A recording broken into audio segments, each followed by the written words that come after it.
Hi students, welcome to Bhaskar's biology.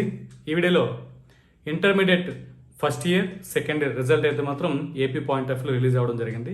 So దీనికి సంబంధించి supplementary at that same time betterment, so advance supplementary exams అని చెప్పడం జరుగుతుంది. So దీనికి సంబంధించి ఫస్ట్ ఇయర్ సెకండ్ ఇయర్ స్టూడెంట్స్కి అయితే మాత్రం కొన్ని డౌట్స్ అయితే ఉన్నాయి.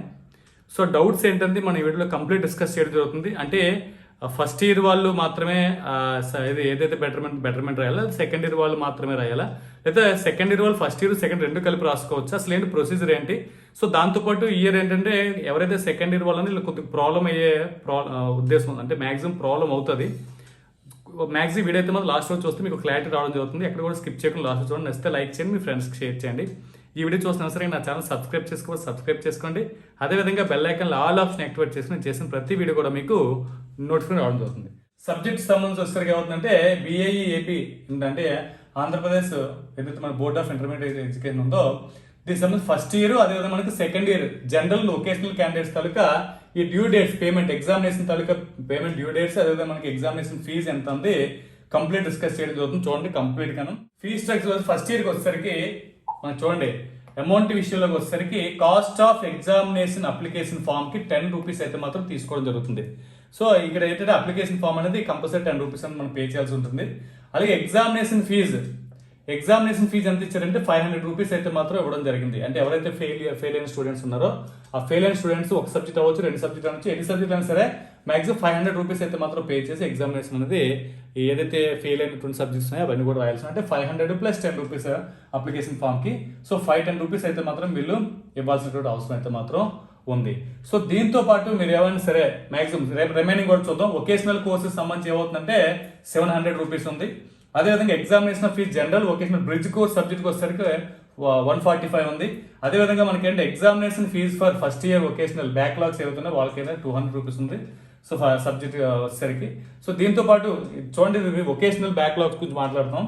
నెక్స్ట్ బ్రిడ్జ్ కోర్స్కి వచ్చేసరికి ఏమవుతుందంటే బైపీ స్టూడెంట్స్ మ్యాథమెటిక్స్ సంబంధించి బ్రిడ్జ్ కోర్స్ ఏమైనా ఎగ్జామ్ రాయాల్సి అంటే దాన్ని కూడా 145 రూపీస్ అయితే మాత్రం పే చేయాల్సిన అవసరం అయితే మాత్రం ఉంది. అంటే ఫస్ట్ ఇయర్ స్టూడెంట్స్ ఎవరైనా సరే బెటర్మెంట్ రాయాల్సి అనుకుంటే చూడండి ఇక్కడ మనకి the candidates who passed in first year papers and improvement కోసం కానీ ఫస్ట్ ఇయర్ క్యాండిడేట్స్ కానీ రాయాలనుకుంటే ఒక పేపర్ కి 160 రూపీస్ అయితే మాత్రం పే చేయాల్సి ఉంటుంది. అంటే ఒక సబ్జెక్ట్ మీరు బెటర్మెంట్ రాయాలనుకుంటే 160 రూపీస్, అంటే మీరు ఎక్సెస్ గా 500 ప్లస్ 10 రూపీస్ అప్లికేషన్ ఫామ్ తో పాటు మీరు ఎన్ని రాయాలనుకుంటే అన్నిటికి కూడా 160 రూపీస్ పేపర్ కి అయితే మాత్రం మీరు పే చేయాల్సిన అవసరం అయితే మాత్రం ఉంది. సో ఇది అయితే దీని తర్వాత వచ్చినటువంటి ఇంకొక ఇంపార్టెంట్ పాయింట్ ఏంటంటే ఫస్ట్ ఇయర్ క్యాండిడేట్స్ ఎవరైతే ఏదైతే మనకి బెటర్మెంట్ రాస్తారో, ఫెయిల్ కాదు బెటర్మెంట్ రాసిన చూడండి, the first year failed candidates can appear the passed paper for first year along with failed papers. So వీళ్ళు ఏమవుతుందంటే ఫెయిల్ అయినటువంటి పేపర్స్ తో పాటు పాస్ అయిన పేపర్స్ కూడా రాయాల్సిన అవసరం ఉంటే బెటర్మెంట్ రాసుకునే ఉద్దేశం ఉంటే అంటే ఫెయిల్ అయిన క్యాండిడేట్స్ కూడా బెటర్మెంట్ ఏదైనా సరే ఇంకొక సబ్జెక్ట్లో ఏదన్నా అంటే ఫర్ ఎగ్జాంపుల్ బాటనీలో తక్కువ మార్క్స్ వచ్చినాయి, ఆల్రెడీ వేరే సబ్జెక్ట్ ఏమైనా ఫెయిల్ అయ్యారు, బాటనీ కూడా బెటర్మెంట్ రాయాలనుకుంటున్నారు ఫస్ట్ ఇయర్ క్యాండిడేట్ ఎవరైతే ఉన్నారో, సో వాళ్ళైతే మాత్రం రాసుకోవచ్చు. 160 రూపీస్ పే చేసి పేపర్కి ఆ 510 ప్లస్ 160 రూపీస్ పే చేసి రాసుకోవచ్చు. They shall forgo the previous performance of the passed papers. In such case the latest performance stands valid. So latest గా వచ్చినటువంటి పేపర్ ఏదైతే ఉందో మార్క్స్ అవుతున్నాయి అవి మాత్రం వ్యాలిడ్ అవుతాయి, గుర్తుపెట్టుకోవాలి. అంటే ఎవరైనా క్యాండిడేట్స్ ఫర్ ఎగ్జాంపుల్ ఒక 2 సబ్జెక్ట్ ఫెయిల్ అయినారు, 2 సబ్జెక్ట్ కూడా మీరు రాయాలనుకుంటున్నారు, 2 సబ్జెక్ట్స్ రాస్తే ప్రాబ్లం అయితే లేదు. అయితే ఇక్కడ మనకి ఎవరైతే స్టూడెంట్స్ ఫెయిల్ అయిన పేపర్తో పాటు పాస్ అయిన పేపర్ కూడా మీరు బెటర్మెంట్ ఇంప్రూవ్మెంట్ కోసం రాయదలుచుకుంటున్నారో వాళ్ళైతే మాత్రం ఈ ప్రీవియస్ మార్క్స్ అనేవి 0 అయిపోతాయి. ఏవైతే బెటర్మెంట్ రాసిన తర్వాత మార్క్స్ ఎన్ని వస్తే ఆ మార్క్సే కన్సిడర్ చేయడం జరుగుతుంది. సో అక్కడ కూడా ఫెయిల్ అయితే మళ్ళీ పాస్ అయిన ఎగ్జామ్ కూడా ఫెయిల్ అయితే మళ్ళీ ఫెయిల్ అవుతారు, చూసుకోండి. ఇది ఒకటి చాలా జాగ్రత్తగా ఉండాలి మీరు ఇది. సో దీని తర్వాత సెకండ్ ఇయర్ కూడా ఒకసారి మనం చూద్దాం. అప్లికేషన్ ఫామ్ అయితే మాత్రం 10 రూపీస్. అయితే examination fees for second year regular student general courses వచ్చేసరికి అవుతుందంటే 700 రూపీస్. అంటే ప్రాక్టికల్ కూడా మీరు ఇక్కడ ఇన్క్లూడ్ చేయడం జరుగుతుంది. అలాగే చూడండి examination fees only first year papers or only second year papers. అయితే ఫస్ట్ ఇయర్ పేపర్ ఓన్లీ రాయాలనుకుంటే ఫెయిల్ అయిన పేపర్స్ చెప్తాను, ఫెయిల్ అయిన పేపర్స్ రాయాలనుకుంటే మీరు 500 రూపీస్, అంటే సెకండ్ ఇయర్ అవ్వచ్చు ఫస్ట్ ఇయర్ అవ్వచ్చు, థియరీ పేపర్స్కి వచ్చేసరికి 500 అనేది పే చేయాల్సి ఉంటుంది. అయితే 500 ప్లస్ 10 రూపీస్ పే చేసి మీరు ఏవైతే ఎగ్జామినేషన్ ఫెయిల్ అయ్యారో ఆ ఫెయిల్ అయిన అయితే రాసుకోవచ్చు. ఇక్కడ ఇంకో చూడండి 1200 అయితే ఇక్కడ ఇవ్వడం జరిగింది. 1200 ఏమవుతుందంటే examination fees for students appearing for both first year and second year. So first year second year రెండు పేపర్లు కూడా మనకి అదేంటంటే ప్రాక్టికల్స్ ప్లస్ థియరీ రెండు కూడా కలిపి రాస్తే 1200 రూపీస్ అయితే మాత్రం పే చేయాలి. అంటే ఇక్కడ మనకి ఏమైందంటే ఓన్లీ ఎవరైతే ఫెయిల్ అయిన క్యాండిడేట్స్ ఉన్నారో ఫెయిల్ అయిన క్యాండిడేట్స్ ఇంప్రూవ్మెంట్ అయితే లేదు, గుర్తుపెట్టుకోండి. సెకండ్ ఇయర్స్ లో ఎవరైతే ఫెయిల్ అవుతారో వాళ్ళకి ఇంప్రూవ్మెంట్ లేదు. ఇంప్రూవ్మెంట్ ఓన్లీ పాస్ అయిన స్టూడెంట్స్ మాత్రమే ఇంప్రూవ్మెంట్ రాసుకోవడానికి అయితే మాత్రం ఛాన్స్ ఉంది, గుర్తుపెట్టుకోండి. ఇది ఒకటి. ఫస్ట్ ఇయర్ స్టూడెంట్స్కి అయితే మాత్రం ఇంప్రూవ్మెంట్ ఫెయిల్ అయినా సరే ఇంప్రూవ్మెంట్ చేసుకోవచ్చు. కాకపోతే ఏవైతే మీరు లేటెస్ట్గా రాసిన మార్క్స్ అవి మాత్రమే కన్సిడర్ చేస్తారో, రిమైనింగ్ పాతవి అయితే మాత్రం కన్సిడర్ చేయరు తర్వాత, గుర్తుపెట్టుకోండి. ఇది చాలా ఇంపార్టెంట్ పాయింట్. నెక్స్ట్ వచ్చేసరికి ఏంటంటే ఈ 1200 పే చేసి ఫస్ట్ ఇయర్ సెకండ్ ఇయర్ మొత్తం థియరీ ప్రాక్టికల్ మొత్తం కూడా రాసుకోవచ్చు. మీకు 1200 అయితే మాత్రం పే చేయాల్సి వస్తుంది. సో రిమైనింగ్ వొకేషనల్ కోర్స్ సంబంధించిన ఫీజు కూడా ఇక్కడ మనకి ఇవ్వడం జరిగింది. సో దీంతో పాటు ఇక్కడ చూడొచ్చు, ఇక్కడ 1200 ప్లస్ 1400 కూడా ఇవ్వడం జరిగింది. ఎవరైతే సర్టిఫికేట్ వచ్చినటువంటి క్యాండిడేట్స్ అవుతారు, అంటే కంప్లీట్ అయిపోయిన వాళ్ళు ఎవరైనా ఉంటే వాళ్ళు కూడా రాసుకునే ఛాన్స్ ఉంటే ఆర్ట్స్ వాళ్ళకి 1200, అలాగే మన సైన్స్ వాళ్ళకి 1400 కూడా ఇవ్వడం జరిగింది. ఇప్పుడు వస్తున్న మోస్ట్ ఇంపార్టెంట్ పాయింట్ జాగ్రత్త చూసుకోండి. మాక్సిమం ఇంప్రూవ్మెంట్ చేసుకునే వాళ్ళు ఎవరైతే ఉంటారో, ఇంప్రూవ్మెంట్ చేసుకునే వాళ్ళు సెకండ్ స్టూడెంట్స్ చాలా ఇంపార్టెంట్ పాయింట్ చూడండి, గుర్తుపెట్టుకోండి. సెకండ్ ఇయర్ పాస్డ్ క్యాండిడేట్స్ అవుతున్నారు వాళ్ళకి. So the candidates who pass 2 years intermediate course can improve their performance with in 2 years. 2 years కూడా ఇంప్రూవ్ చేసుకోవాలనుకుంటే 2 years కూడా 1 year కాదు, 2 years కూడా ఇంప్రూవ్ చేసుకోవాలనుకుంటే వాళ్ళు ఏం చేస్తారు, they can avail only two chances during this period. ఈ పీరియడ్ లో మనకి 2 ఛాన్సెస్ అయితే మాత్రం మీకు ఇవ్వడం జరిగింది. ద పాస్డ్ క్యాండిడేట్స్ ఐపీఎస్ మనకి సెప్టెంబర్ 2021 టు ఎవరైతే మనకి 2023 క్యాండిడేట్స్ ఉన్నారో వీళ్ళకైతే మాత్రం a last chance if they did not avail 2 chances.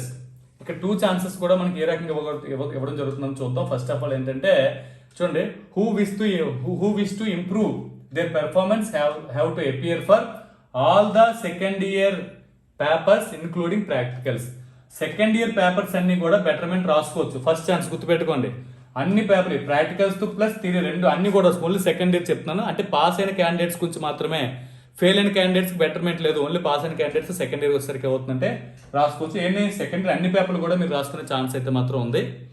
లేదు అనుకుంటే చూడండి, appear for all papers for first year and second year including practicals. Second chance ఏమి ఇచ్చారంటే మనం ఏమని చేసుకుంటే ఫస్ట్ ఇయర్ రాసుకోవచ్చు, అదే మనకి సెకండ్ ఇయర్ రెండు కూడా రాసుకోవాల్సినటువంటి అవసరం అయితే మాత్రం రెండు కూడా రాసుకోవచ్చు. అంటే ఫస్ట్ ఇయర్ కూడా మీరు బెటర్మెంట్ రాయొచ్చు, అన్ని సబ్జెక్ట్, ఒక సబ్జెక్ట్ కాదు బెటర్మెంట్ అనేది, మొత్తం అన్ని సబ్జెక్టులు రాయాల్సిందే. మీరు బెటర్మెంట్కి అప్లై చేస్తే సెకండ్ ఇయర్ వాళ్ళు ఇక్కడ ఓన్లీ సెకండ్ ఇయర్ రాసుకుంటే సెకండ్ ఇయర్ రాసుకోవచ్చు, ప్రాబ్లం లేదు. మీరు ఫస్ట్ ఇయర్ సెకండ్ ఇయర్ మొత్తం ఇంటర్మీడియట్ మొత్తం రాస్తాను అనుకుంటే మొత్తం కూడా రాసుకోవచ్చు.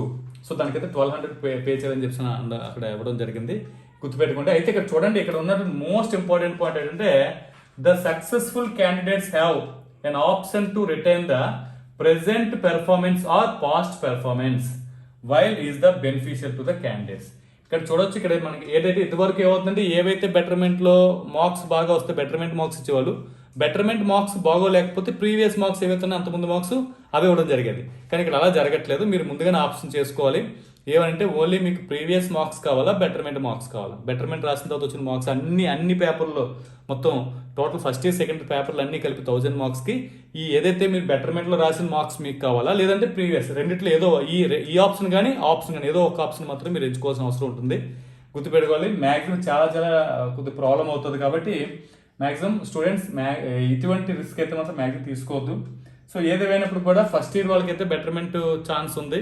సో బెటర్మెంట్ ఛాన్స్ ఉంది సరే, వాళ్ళు కూడా సేమ్ ఏంటంటే ఏవైతే బెస్ట్ పెర్ఫార్మెన్స్ వచ్చిన మార్క్స్ అవి కన్సిడర్ చేయరు, అంటే వాటిలో బెస్ట్ మార్క్స్ ఏవైతే దాన్ని కన్సిడర్ చేయరు, ఏవైతే లేటెస్ట్గా ఉన్న మార్క్స్ మాత్రమే కన్సిడర్ చేస్తారు. ఇక్కడ సెకండ్ ఇయర్స్కి వచ్చేసరికి బెటర్మెంట్ చాయిస్ లేదు. ఫెయిల్ అయిన వాళ్ళకి, పాస్ అయిన వాళ్ళకి అయితే బెటర్మెంట్ చాయిస్ ఉంది. ఓన్లీ సెకండ్ ఇయర్ పేపర్ రాసుకుంటే సెకండ్ ఇయర్ పేపర్ రాసుకోవచ్చు, అన్ని పేపర్లు రాసుకోవాలి విత్ ప్రాక్టికల్స్ ఇంక్లూడింగ్ ప్రాక్టికల్స్తో సహా. లేదనుకుంటే ఫస్ట్ ఇయర్ సెకండ్ మొత్తం కూడా ప్రాక్టికల్స్తో పాటు కూడా మీరు రాసుకోవచ్చు 1000 మార్క్స్కి, గుర్తుపెట్టుకోండి. అయితే ఇక్కడ మనకి ఏంటంటే మీరు ముందుగానే ప్రీవియస్ ఇయర్లో ఉన్నటువంటి, అంటే ఇంతకుముందు పాస్ అయిన 1000 మార్క్స్కి ఉన్నటువంటి మార్క్స్ మీకు 1000 మార్క్స్కి కావాలా, లేకపోతే మళ్ళీ బెటర్మెంట్లో రాసిన తర్వాత వచ్చినటువంటి 1000 మార్క్స్కి మీకు కావాలి. ఈ రెండిట్లో ఏదో ఒకటే చూస్ చేసుకోవాలి. అంటే అయితే ఈ మార్క్స్ అంటే ఈ మార్క్స్ కన్సిడర్ చేస్తారు, లేదు ఈ మార్క్స్ అంటే ఈ మార్క్స్ కన్సిడర్ చేయడం జరుగుతుంది. సో బెస్ట్ మార్క్స్ అయితే మాత్రం కాదు, గుర్తుపెట్టుకోండి. ఇది ఓవరాల్గా ఉన్నది. దీనికి సంబంధించి మనకి ఏంటంటే మీరు ఆన్లైన్లో అప్లై చేసుకోవాలంటే ఆన్లైన్లో అప్లై చేసుకోవడానికి కావాల్సినటువంటి బ్యాంక్ అకౌంట్ నెంబర్స్ ఇవన్నీ కూడా మనకి ఇక్కడ ఇవ్వడం జరిగింది. లేదనుకుంటే కాలేజ్కి వెళ్ళి త్రూ ప్రిన్సిపల్ ద్వారా మీరు కాలేజ్లో కూడా మీరు చేసుకోవచ్చు. ప్రాబ్లం అయితే ఈ వీడియోలో మీకు నేను చెప్పాలనుకుంది మీకు అర్థమైంది అనుకుంటున్నాను. వీడియో నచ్చితే కంపల్సరీ లైక్ చేయండి, షేర్ చేయండి, ఛానల్ సబ్స్క్రైబ్ చేసుకోండి. Thanks for watching. Thank you very much.